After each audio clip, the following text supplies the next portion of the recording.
how's everybody doing? I just want to do a quick update. Happy Valentine's Day. Just do a little quick Valentine's Day update.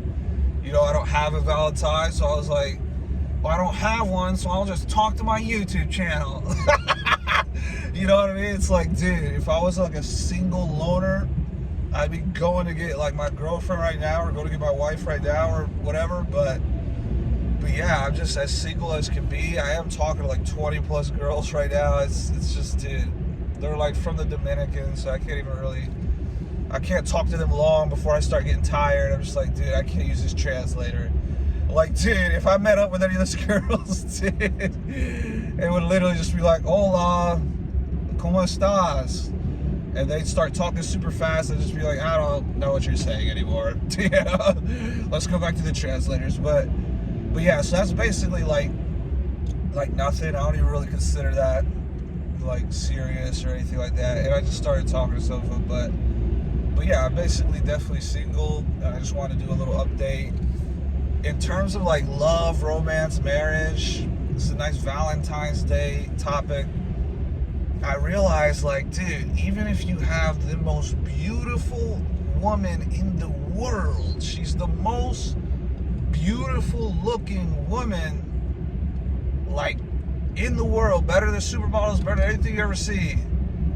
If you have the most beautiful woman, but she's all the way over there, you know, it's like, you know, like it's pointless to me. I have to have like in-person encounters with a girl. Like, it's like I cannot like fall for a girl.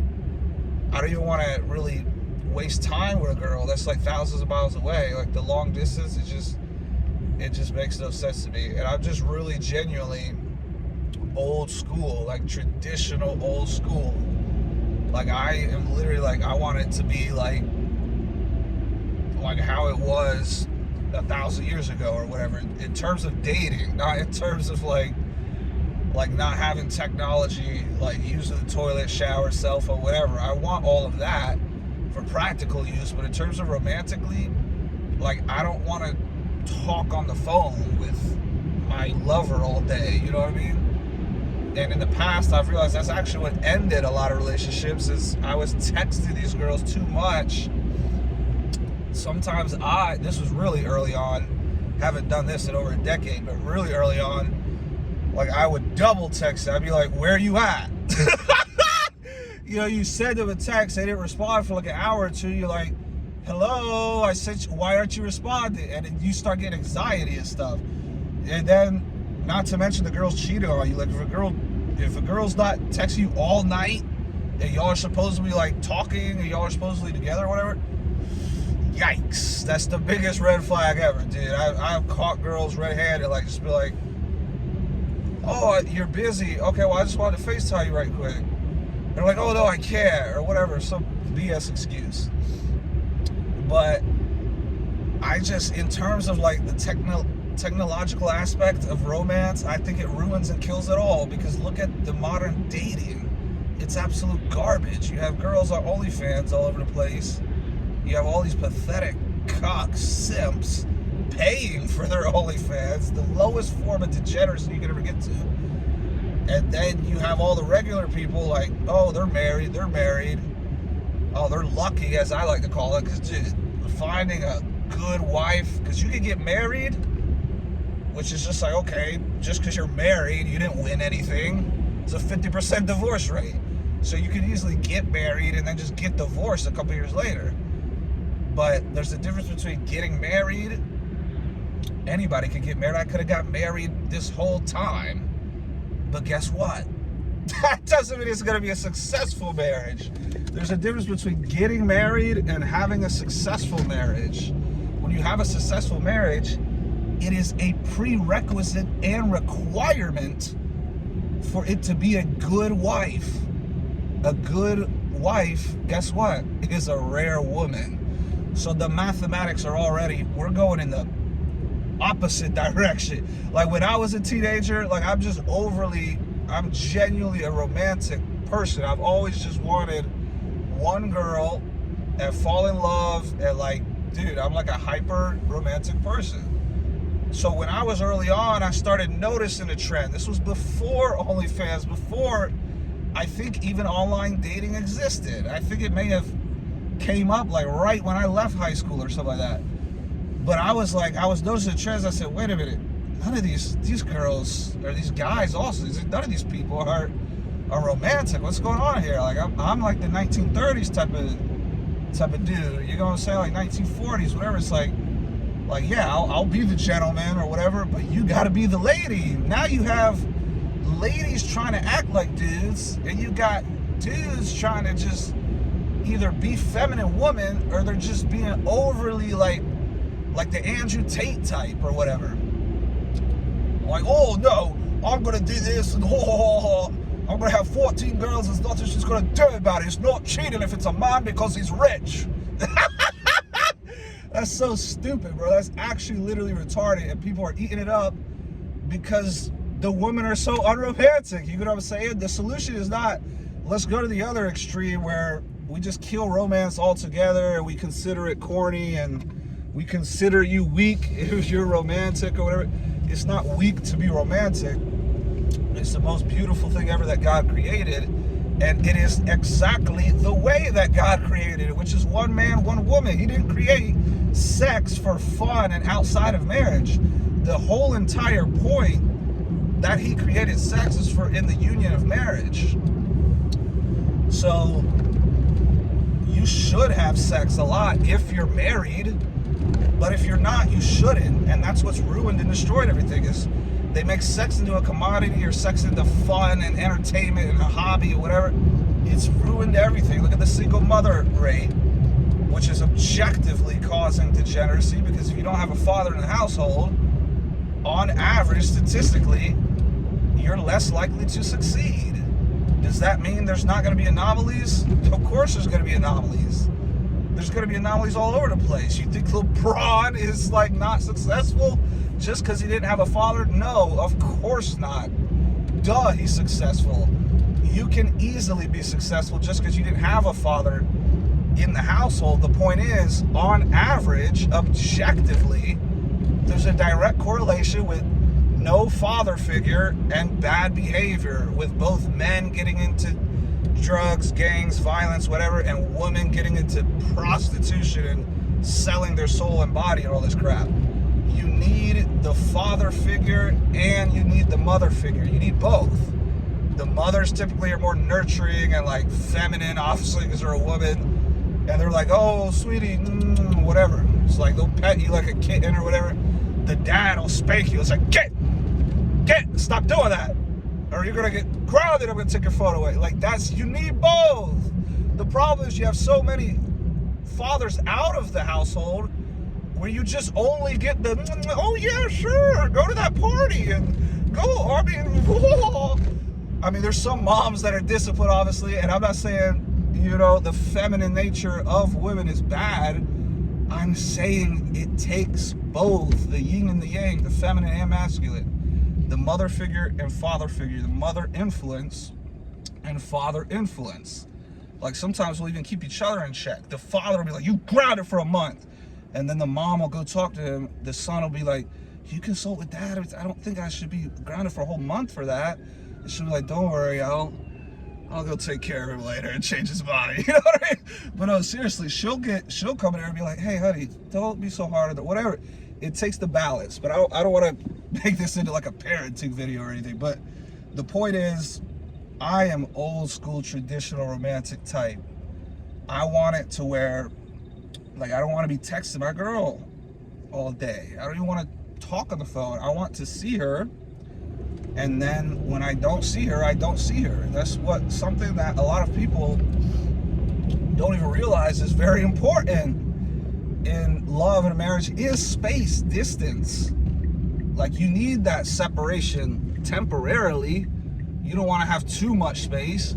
But even God himself, which says, like I said earlier, where it's like you're supposed to have sex with your partner. You're not actually, biblically, according to God, you're not supposed to like withhold sex or use it as a punishment against your spouse or whatever.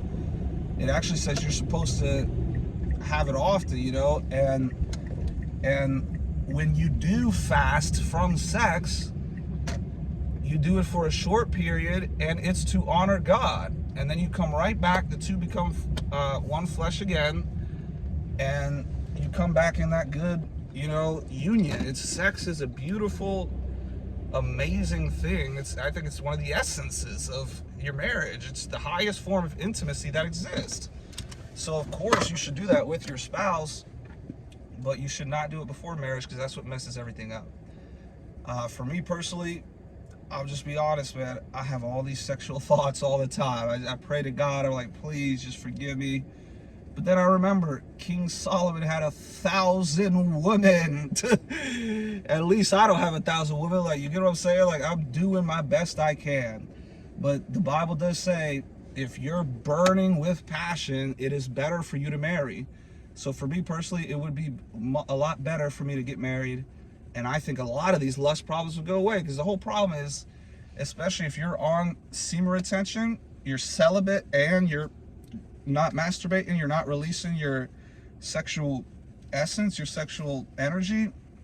If you're not doing that, man, it's gonna be hard to even just like get through the day, like, because you'll get through the day and you'll just be like, all right, I don't have a wife, so I can't even get distracted by someone to talk. And then you just like, an idle mind is the devil's playground. And I realized that just driving over here. I think that's why I made this video. I said, I gotta get out of my head, man.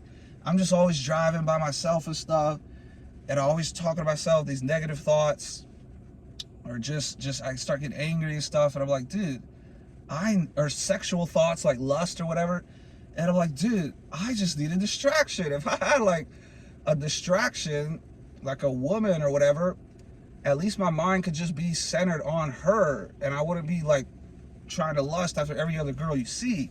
Because that's the other thing. It's actually beneficial for me to have one girl, because it literally minimizes my lust. If I'm single, dude, any girl's on the table, I'm like, she's cute, she's cute, she's cute, dang, I just met this girl, whatever. I do that when I'm totally single. If I like a girl and I start talking to her in person, like I said, not this 1,000 miles away crap. If I'm in person, we're connecting, we just hugged each other, we just whatever, dude.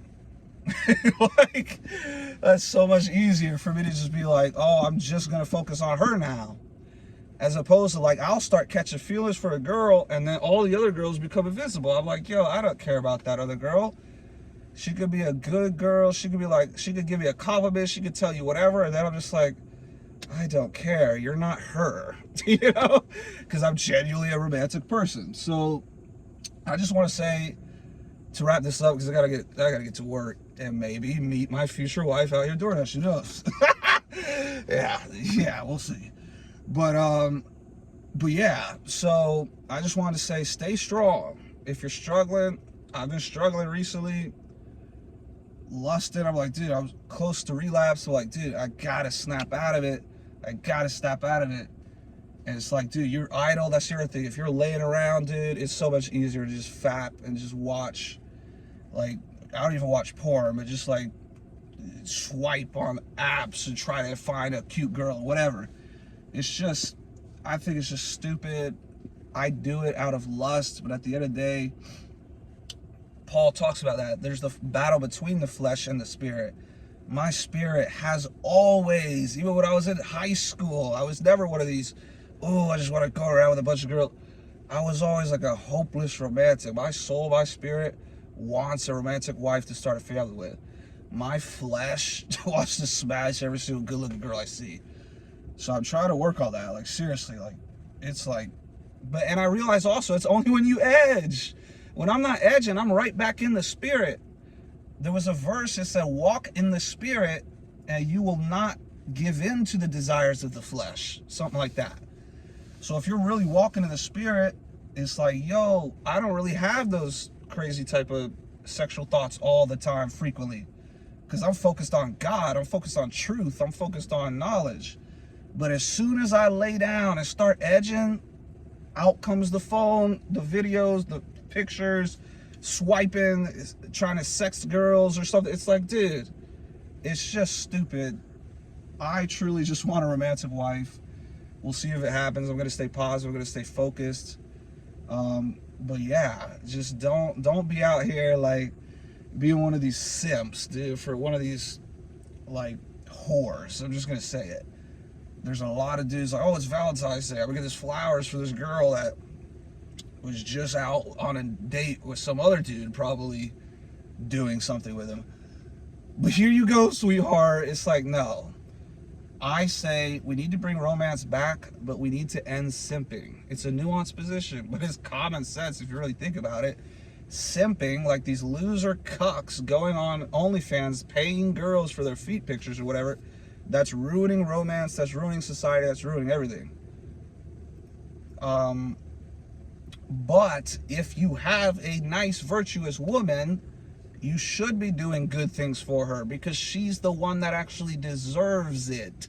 You should not be rewarding bad players with good results, good rewards. You should be rewarding good players with good rewards. Duh. But this whole society, they're not going to tell you that. They're going to tell you every girl's a princess and sunshine and rainbows and Disney Channel type princess. Absolutely not. Take it from somebody that's dated a bunch of women. A majority actually are not even close to wife material. But the ones that are, man, there's nothing more beautiful. I mean, the Bible itself says it. A good woman who can find. She's more valuable than rubies. Like, bro, this has been since the beginning of time. I'm not just some, oh, you don't like women. You're just saying that because you're like, oh. This is like biblical knowledge. This is just human knowledge from the beginning of time. Is a good wife is rare. And if you find her and you mess that up, that is entirely your fault. You don't deserve her. If you find her and you understand like, whoa, this is a virtuous good woman, of course you should treat her like the queen princess she is and you be the king that you are. But don't be the king you are and treating the neighborhood bicycle as like a romantic princess. She's not. You just got to stop rewarding bad behavior. So that's my message for this Valentine's Day. You know what I mean? It's not probably the lovey-dovey, you know, soft Valentine's message you probably hear in however many other videos. But yeah, I'll talk to you guys later. I'm going to go masturbate in the bathroom. No, just playing. I'm going to go DoorDash. I'll talk to you guys later.